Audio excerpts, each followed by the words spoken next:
참 한 해 동안 많은 수고가 있었고요. 다시 한번 우리 힘차게 하나님께 영광의 박수 올려드리겠습니다. 수고하셨습니다. 감사합니다. 아름다운 찬양으로 하나님께 영광 돌림을 감사드립니다. 이제 오늘은 2018년도 마지막 주일입니다. 한 해 동안 우리 교회를 위해서 항상 수고하신 분들이 있어요. 어제도 보니까 저녁 늦게까지 수고하신 분들도 계시고, 항상 우리 교회를 위해서 누가 알던 알지 못하던, 누가 안 볼 때도 이렇게 수고하신 분들이 있기 때문에 우리 교회가 더욱더 아름답게 항상 유지되고 있는 것입니다. 한 해 동안 수고하신 우리 집사님들, 권사님들, 그리고 우리 장로님들, 우리 감사의 박수를 올려드리겠습니다. 감사와 영광을 하나님께 올려드립니다. 여러분들이 있어서 우리 교회가 더욱더 아름다워지게 되었습니다. 참 세월이 빠른 것 같습니다. 2018년도 엊그제 시작한 것 같은데 벌써 오늘이 마지막 주일이고 내일이면 2018년도를 마무리하게 됩니다. 그리고 2019년도 새로운 한 해가 시작되는데 2019년도 표 벌써 이렇게 이틀 미리 붙였는데 다 함께 읽어볼까요? 시작. 말씀과 기도로 온전케 되는 공동체. 말씀과 기도로 더욱더 온전케 되시기를 바랍니다. 여기서 우리가 온전케 된다는 말, 제가 예전에 처음에도 소개시켜 드렸듯이 퍼펙트, 완벽한 게 아닙니다. 온전한 거라는 우리가 하나님 앞에 바로 살기 위해서 끊임없이 노력하는 것, 프로그레시브하게 전진해 나가는 것, 이것을 보고 하나님께서는 온전하다 우리에게 말씀해 주시는 것입니다. 우리에게 주시는 복이 있습니다. 2019년도가 되면 여러분은 새해 복 많이 받으세요 인사를 드릴 것입니다. 그렇지만 가장 큰 복이 무엇일까요? 말씀이 주는 복, 기도가 주는 복, 이 복이 우리에게 가장 큰 복이 될 줄로 믿습니다. 제가 질문을 하나 드리겠습니다. 여러분 나무를 맞춰보세요. 이 나무는 나무 중에서 아주 강한 나무입니다. 하늘 위로 쭉쭉 올려 뻗어진 그 모습, 아주 멋지고 절개가 있어서 한국에서는 이 나무 같다 하면은 큰 칭찬입니다. 아주 단단한데 그 속이 비어 있어요. 무슨 나무일까요? 예, 잘 맞히군요. 이 정도 질문 가지고는 성이 안 차죠. 더 어려운 문제로 넘어가겠습니다. 사실 나무라는 것이 속이 꽉 차 있어도 부러지기 쉬운데 대나무는 절대로 부러지지 않습니다. 왜 그럴까요? 이 대나무는 맞습니다. 마디가 맺혀 있기 때문입니다. 자라다 보면 일정 부분에서 잠깐 성장이 멈춰서 마디가 생깁니다. 매듭을 짓고 또 성장하면 또 마디와 매듭을 짓고, 그러면서 계속해서 자라나는 게 얼마나 멋있고 높이 자라나는지. 그래서 대쪽 같다 하면은 한국에서는 아주 큰 칭찬이 됩니다. 근데 대나무는 자라다가 그 마디에서 성장이 멈추는 것 같습니다. 방해를 받는 것 같아요. 근데 마디를 지을 때 에너지의 축적이 이루어집니다. 이 에너지를 바탕으로 또 성장하고 또 마디를 지면서 에너지의 축적이 일어나고 계속해서 성장했을 때 어떤 강한 바람이 와도 흔들릴 망정 쓰러지지 않는 것이 바로 대나무입니다. 우리의 인생도 그렇습니다. 우리 인생에도 마디가 있습니다. 하루라는 마디가 있고 한 달이라는 마디가 있고 또 1년이라는 마디가 있습니다. 2018년도 지나고 2019년 1월 1일 이렇게 되면 여러분 무엇이 달라져 있을까요? 해는 똑같이 지고 똑같이 뜹니다. 그리고 어제나 오늘이나 내일이나 똑같은 일상이 이어지게 됩니다. 그런데 왜 사람들은 이 달력을 만들어서 하루를 매듭짓고 1년을 매듭질까요? 왜냐하면 우리는 시간을 매듭지으면서 우리 인생이 영원하지 않고 인생이 언젠가 끝이 있을 것이다, 종말이 있을 것이다 생각하라는 의미입니다. 이것이 있을 때 우리는 함부로 헛들게 살지 않습니다. 종말론적 신앙을 생각하게 되고 우리는 인생의 매듭을 어떻게 지어야 될까 한번 생각해 보는 것이 바로 이렇게 마지막 송구영신입니다. 신학자 라이놀드 니버는 평안을 구하는 기도에서 이렇게 기도하였습니다. God, give me grace to accept with serenity the things that cannot be changed. 하나님, 내가 변화시킬 수 없는 것들은 받아들일 수 있게 하여 주시옵소서. Courage to change the things which should be changed. 변화시켜야 될 것은 변화시킬 용기를 주시고, and the wisdom to distinguish the one from the other. 이 두 가지를 구별할 줄 아는 지혜를 주시옵소서. 우리는 살면서 변화시킬 수 없는 것들이 있어요. 그런데 변화시킬 수 있는 것들이 있습니다. 이 두 가지를 분별할 줄 아는 것이 참된 지혜이고 우리 마음의 시레너티, 평온을 유지할 수 있는 비결이다. 교훈을 주고 있습니다. 바꿀 수 없는 것, 이거를 바꾸려고 인생을 낭비하지 말라고 말씀하십니다. 우리가 살아가면서 바꿀 수 없는 것들이 무엇이 있을까요? 자신의 외모, 키 바꿀 수 없습니다. 우리의 자녀들, 우리의 남편, 아내, 그리고 우리의 부모님 바꿀 수 없습니다. 또 살아가면서 받은 상처가 있어요. 이걸 바꿀 수 있을까요? 이미 지나갔기 때문에 바꿀 수가 없습니다. 우리의 과거의 기억, 경험, 과거에 후회되는 일들 아무리 바꾸려고 해도 이미 지나간 시간이기 때문에 우리는 바꿀 수가 없습니다. 우리의 얼굴도 사실은 하나님께서 비교하지 말고 하나님께서 구별하라고 주셨습니다. 사람들은 얼굴을 가지고 누가 잘났나 못났나 자꾸 비교하려고 그러는데 하나님께서는 비교하라고 주신 것이 아닙니다. 누가 누군지 구별하라 주신 줄을 믿으시기 바랍니다. 그래서 얼굴 가지고 너무 이렇게 생각하지 마세요. 사람은 객관적인 평가와 주관적인 평가가 있어요. 옛날 어르신들 1원짜리 아이스크림을 사 먹으면서 그게 그렇게 맛있었대요. 그때의 맛이 지금도 안 난다 그럽니다. 근데 여러분 예전에 어르신들 드셨던 1원짜리 아이스크림하고 오늘날 하겐다츠하고 무엇이 더 맛있을까요? 당연히 하겐다츠가 더 맛있죠. 근데 왜 1원짜리 먹었던 그때 그 아이스크림을 잊지 않을까요? 자신의 주관적인 생각입니다. 기억에 의한 생각이고. 우리도 그렇습니다. 사람들이 볼 때는 누가 예쁘다 안 예쁘다 그래도 하나님께서는 주관적으로 생각하십니다. 누구를 사랑하실까요? 누구를 예쁘다고 생각하실까요?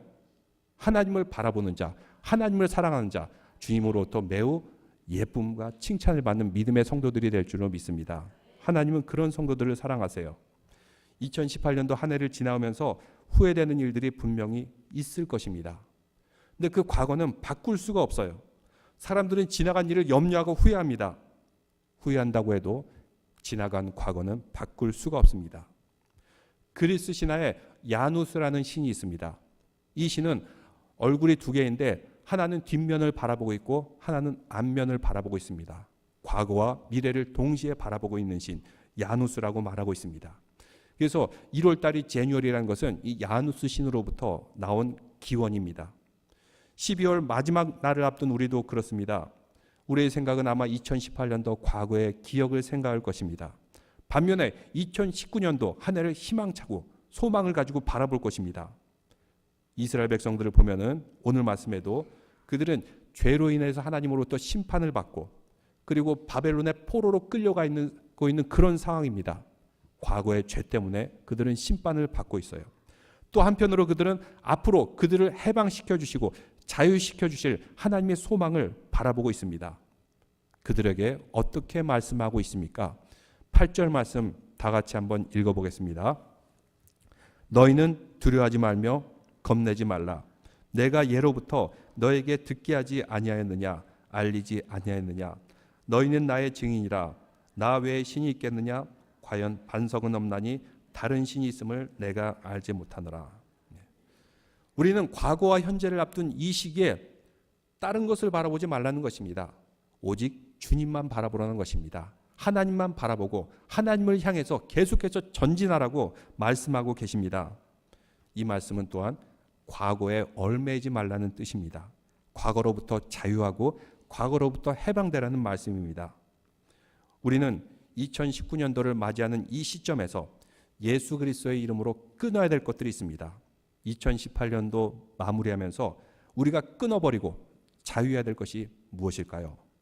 먼저 첫 번째로는 죄책감으로부터 자유하시기를 바랍니다.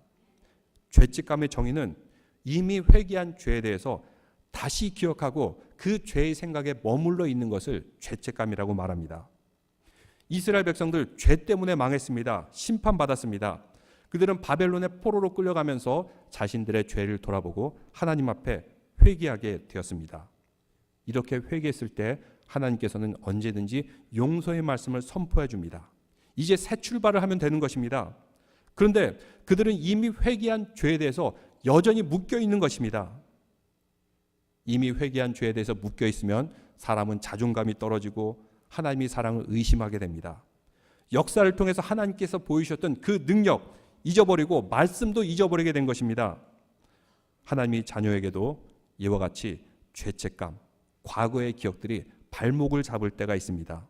또 그 죄책감을 생각하고 또 그 죄에 빠져들게 만들고 나는 하나님이 자녀가 될 수 없어 이렇게 생각하게 만듭니다. 여러분, 그러나 우리가 하나님 앞에 살아가면서 나의 죄 생각하고 주님 앞에 죄를 회개하는 것은 중요한 것입니다. 그런데 우리의 죄는 예수 그리스도의 이름으로 모두가 다 사함받았음 믿으시길 바랍니다. 우리는 다 사함받았습니다. 그리고 우리는 원죄가 있기 때문에 저는 죄인입니다 라고 고백하는 것은 건강한 신앙인입니다. 영적으로 건강한 거예요. 그런데 죄책감, 여전히 죄를 생각하고 여전히 나는 죄에 빠져가지고 헤어나지 못한다고 생각하고 하나님이 자녀됨을 의심하는 것은 죄책감 속에 빠져 있는 것입니다. 그러면은 죄의 종이 되기 마련입니다. 우리는 이러한 죄의 종으로부터 자유하기를 주님의 이름으로 축원합니다. 찬송가에도 나오는데 찬송가 151장에 이렇게 찬송하고 있습니다. 만왕의 왕 내 주께서 왜 고초당했나, 이 벌레 같은 날 위해 그 보혈 흘렸네.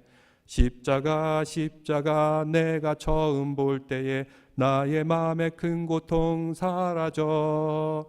오늘 믿고서 내 눈 밝았네. 참 내 기쁨 영원하도다. 우리는 벌레 같은 존재이지만 예수 그리스도의 십자가의 보혈로 인해서 하나님이 자녀로 삼아 주셨습니다. 근데 여전히 죄에 빠져 있다면 무엇일까요? 나는 여전히 벌레라고 생각했어요. 벌레라고 생각하는 것입니다. 하나님이 자녀인데 여전히 벌레라고 생각하고 믿음을 가지고 있으면 어떻게 되겠습니까? 우리가 하나님의 자녀인데 내가 벌레라고 자꾸 말해요. 그러면 하나님이 뭐가 돼요? 그래서는 안 되겠죠. 우리는 하나님의 자녀예요. 더 이상 벌레와 같은 죄의 상태로부터 끊고 이제 하나님이 주시는 하나님의 자녀, 회복의 상태로 거듭나시기를 주님의 이름으로 축원합니다. 우리가 죄를 용서하고 고백하고 그럼 회개하게 되면은 우리는 하나님의 자녀가 됩니다. 근데 그것은 나의 힘으로 되는 것이 아닙니다. 예수 그리스도의 보혈로 우리는 구속함을 받고 죄로부터 자유할 수가 있는 것입니다. 이런 죄책감에 속지 마시길 바랍니다. 예수 그리스도의 이름으로 모든 죄가 사여졌노라. 바로 십자가의 능력입니다. 내 능력이 아니라 십자가의 능력으로 우리는 구원을 받는 것입니다. 43장 25절 말씀 한번 읽어보겠습니다. 이사야서 43장 25절. 성경 말씀 보면서 읽어볼까요? 같이 읽겠습니다. 나는 나를 위하여 내 허물을 도말하는 자니 내 죄를 기억하지 아니한도다. 최후의 심판자 되신 하나님께서 내 죄를 기억하지 않는다고 합니다. 근데 누가 너는 죄인이다, 너는 잘못했다, 누가 그러겠습니까? 누가 그러다도 상관없이 최후의 심판자 되시는 하나님께서 우리의 죄를 기억하지 않으시고 용서하신다는 그 믿음, 바로 그 믿음이 있을 때 우리는 죄의식으로부터 자유할 줄로 믿습니다. 이스라엘 백성들은 430년 동안 애굽에서 노예 생활을 했어요. 또 바벨론에서 70년 동안 노예 생활을 했습니다. 그 노예 생활 동안, 긴 시간 동안 그 민족이 사라지지 않은 것만 해도 참 기적이에요. 근데 문제는 그 오랜 세월 동안 노예 생활을 하게 되면 그 민족과 사람들이 노예 근성이 배게 마련입니다. 그래서 그들은 하나님께서 그들을 구출시켜 주었음에도 불구하고 틈만 나면 장애물을 만날 때마다 매듭질 때마다 꼭 뭐라고 말합니까? 다시 애굽으로 돌아가고 싶다. 그때가 좋았다. 이렇게 말하는 것입니다. 홍해를 만났을 때 다시 애굽으로 돌아가련다. 마실 물이 없다고 다시 애굽으로 돌아가련다. 음식이 없다고 다시 애굽으로 돌아가련다. 또 고기가 없다고 애굽으로 돌아가련다. 그들은 끊임없이 과거에 죄된 종의 습관에 매여 있었던 것입니다. 그렇다고 그들이 애굽으로 돌아간다면 어떻게 될까요? 먹고 마실 자유를 누릴까요? 아마 또 후회할 것입니다. 과거로 돌아간다고요? 과거는 결코 행복을 가져다 주지 않습니다. 이런 노예 근성이 우리에게도 잠재되어 있는 것입니다. 노예 근성이 있는 사람들이 보여주는 가장 큰 특징이 무엇입니까? 옛날이 좋았다, 원망하고 불평하고 미워하는 것입니다. 이런 이야기가 있습니다. 옛날에 한 양반이 있었는데 그 양반이 아주 그 사랑하고 애지중지하는 청동오리들이 있었어요. 어느 날 그 집 아들이, 그 도련님이 청동오리 한 마리를 가지고 젓가락으로 목구멍에 이제 쑤셨다 넣었다 장난을 치다가 그만 오리를 죽이고 말았던 것입니다. 젓가락을 너무 깊숙하게 넣어서 오리를 죽이고 말았어요. 아들이 이제 큰일 났다 생각하고 오리를 빨리, 이 청동오리를 땅 곁에 묻게 되었습니다. 그런데 이 모습을 누가 보고 있었냐면 그 집에 하녀가 보고 있었던 것입니다. 하녀한테 사정하며 부탁합니다. 내가 이 청동오리 죽였다는 것을 절대로 아버지에게 말하면 안 돼. 하녀가 예, 알겠습니다. 이렇게 대답을 해요. 어느 날 그 하녀가 도련님에게 오더니 이렇게 말합니다. 도련님, 저 우물가에 가서 물 좀 떠와주세요. 내가 왜 내 말을 듣냐? 그러자 하녀가 도련님, 오리오리 꾀꾀, 오리오리 꾀꾀, 오리 죽인 거 말하겠다 이거죠. 할 수 없이 그 도련님이 멀리 가서 우물에서 물을 길어옵니다. 또 얼마 있다가 하녀가 또 부탁합니다. 도련님, 저 방 좀 쓸어주세요. 내가 왜 내 말을 들어? 도련님, 오리오리 꾀꾀, 오리오리 꾀꾀. 또 이 도련님이 방을 열심히 쓸게 됩니다. 어느 날 하녀가 이제 이렇게까지 요구하네요. 도련님, 내가 좀 어깨가 좀 아픈데 어깨 좀 주물러 주세요. 그랬더니 도련님이 내가 왜 내 어깨를 주무르냐? 그러면 하녀가 뭐라 그럴까요? 오리오리 꾀꾀, 오리오리 꾀꾀. 이렇게 되니까 그 도련님이 도저히 살 수가 없는 겁니다. 그래서 이래서는 안 되겠다 해가지고 드디어 아버지에게 찾아가서 용서를 구합니다. 아버지, 사실은 제가 아버지의 청동오리를 잘못해서 죽이게 되었어요. 용서해 주셨어요. 용서해 주세요. 그러자 아버지가 이렇게 얘기해요. 얘야, 나는 네가 하는 것을 다 보고 있었다. 다 보고 있었어. 네가 나한테 와서 용서를 구하기까지 나는 기다렸던 것이다. 이렇게 아버지의 용서를 구하고 드디어 그 하녀 종으로부터 자유로워졌다 하는 그런 이야기가 있습니다. 우리도 그렇습니다. 우리의 죄가 있습니까? 죄책감이 있습니까? 하나님 앞에 나오십시오. 하나님께서는 어떤 것도 우리가 회개했을 때 다 용서해 줄 줄로 믿습니다. 그때 우리는 죄의 종으로부터 완전히 자유하게 되는 것입니다. 죄책감으로부터 자유하게 되고 죄의 습관으로부터 자유하게 되고 종된 맹으로부터 해방될 줄로 믿습니다. 이스라엘 백성들은 광야에서 툭하면 애굽으로 돌아가겠다, 애굽으로 돌아가겠다, 불평하고 원망하고 미워했는데 광야를 다 끝날 무렵이 되면은 완전히 사람들이 변화됐어요. 여러분, 그래서 출애굽기, 민수기, 신명기 보면은 이제 가나안 땅을 앞두고 있을 때는 이스라엘 백성들이 어느새 용사들이 다 되어 있는 겁니다. 왜 그랬을까요? 죽어야 될 사람들은 광야에서 다 죽었기 때문입니다. 다시 태어난 다음 세대들은 광야를 통과하기 이전과는 전혀 다른 용사들로 다 거듭나 있었던 것입니다. 우리도 그렇습니다. 인생의 광야를 지나오면서 죽어야 될 것들은 다 죽어야 됩니다. 미움과 원망 죽어야 됩니다. 불신과 의심 죽어야 됩니다. 다 노예 근성이기 때문입니다. 그리고 우리가 진정한 자유인이 되었을 때 하나님께서 내려주시는 그 승리의 복, 가나안의 복, 주님의 복된 땅으로 들어갈 줄로 믿습니다. 마지막 세 번째로 우리는 상처로부터 자유로워야 됩니다. 많은 사람들이 그 관계 안에서 또 가정 안에서 가시가 있는 사람들이 있어요. 왜 저러지? 하면서 막 사람들이 외면하고 피하려고 합니다. 근데 사실 그 가시들은 순간 드러난 게 아니에요. 그 사람이 살아오는 가정 가운데 수많은 가시들을 찔려받고 그 가시들을 처리하지 못해가지고 드러난 것뿐입니다. 남에게 함부로 대하는 사람이 있습니까? 사실 그 사람은 함부로 당함을 받으며 자란 사람이에요. 다혈질적으로 보이는 사람이 있습니까? 사실은 그들은 누군가의 혈기에서 많은 상처를 받은 사람입니다. 외로움의 상처를 받은 사람이 있습니다. 또 거절받은 사람들이 있습니다. 사랑에 서투른 사람이 있어요. 상처를 받았고 온전한 사랑을 받아보지 못했기 때문에 그 사람이 그런 거예요. 그래서 그런 사람들을 볼 때마다 우리는 불쌍히 여겨야 됩니다. 긍휼히 여겨야 됩니다. 여전히 과거의 기억, 상처에 매여 있기 때문입니다. 과거가 그를 발목 잡고 있는 것입니다. 이런 이야기가 있습니다. 어떤 아이가 외모 때문에 놀림을 받아서 아버지께 찾아왔어요. 아버지, 저 상처받았어요. 왜 그러니? 친구들이 자꾸 제가 너무 살이 쪘다고 놀려요. 내 외모를 가지고 놀리네요. 그러자 아버지가 공을 갑자기 아들에게 던집니다. 아들은 그 공을 얼떨결에 붙잡게 돼요. 아들이 받네요. 그때 아버지가 말합니다. 얘야, 상처는 이렇게 공과 같다. 다른 사람에게 너에게 상처를 던지지 않았느냐?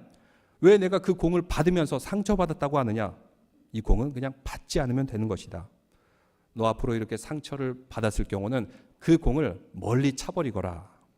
이렇게 아버지가 아들에게 교훈을 주었다는 것입니다. 우리는 살아가면서 많은 사람들이 상처받았다 이런 얘기를 합니다. 근데 그 상처가 무엇입니까? 과거의 기억에 여전히 매여 있는 것입니다. 그래서 우리는 상처로부터 자유로워지기 위해서 용서하시기를 바랍니다. 그 사건, 그 사람을 용서해야지만 우리는 참으로 자유로워질 수가 있는 것입니다. 우리의 과거를 용서하십시오. 거절했던 그 경험으로부터 용서하십시오. 그래야 우리는 그 상처로부터 자유로워질 수가 있는 것입니다.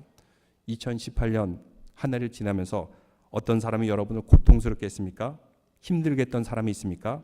이제 2018년도 오늘 내일 매듭 지으면서 예수 그리스도의 이름으로 다 용서하시기를 주님의 이름으로 축원합니다.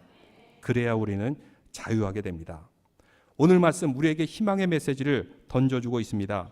3절 말씀 다 같이 읽어보겠습니다. 나는 목마른 자에게 물을 주며 마른 땅에 시내가 흐르게 하며 나의 영을 내 자손에게 나의 복을 내 후손에게 부어주리니. 비슷한 말씀이 43장 19절에 있습니다. 이사야서 43장 19절 말씀, 성경 말씀 같이 읽겠습니다. 보라, 내가 새 일을 행하리니 이제 나타낼 것이라. 너희가 그것을 알지 못하겠느냐? 반드시 내가 광야의 길을 사막의 강을 내리니. 죄책감에서 자유하고 죄의 종된 근성에서 자유하고 상처로부터 자유하고, 그러면 하나님께서 보라, 내가 새 일을 행하리라 이렇게 말씀하여 주고 계십니다. 하나님께서는 과거가 아니라 항상 미래를 얘기하십니다. 소망을 얘기하십니다. 베드로를 향해서 예수님께서 뭐라고 축복하셨습니까? 내가 앞으로는 개발하리라.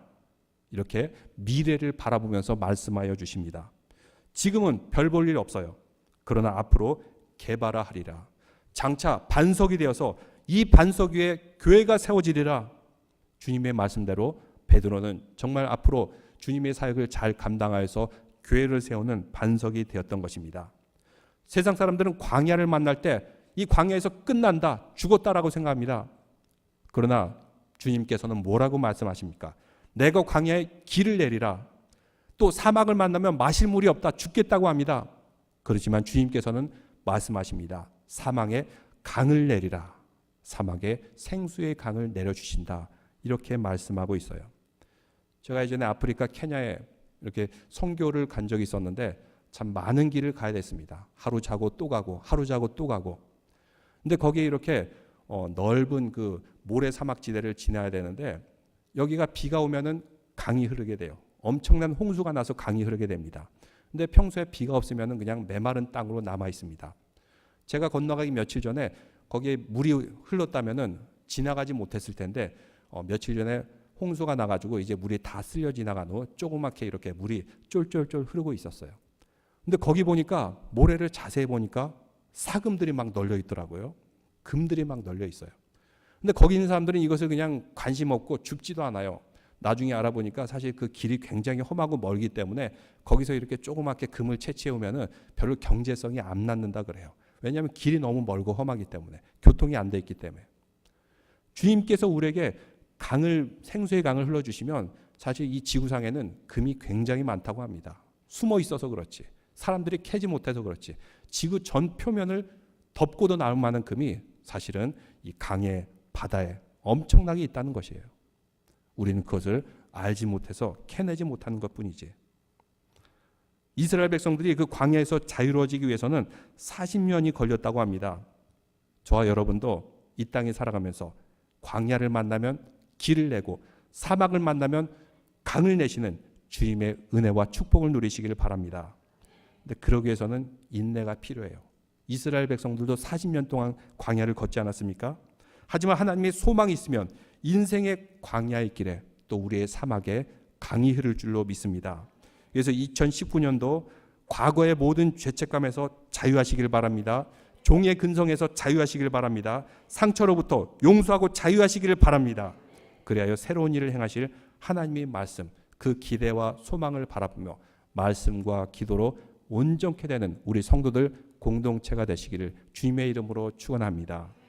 기도드리겠습니다.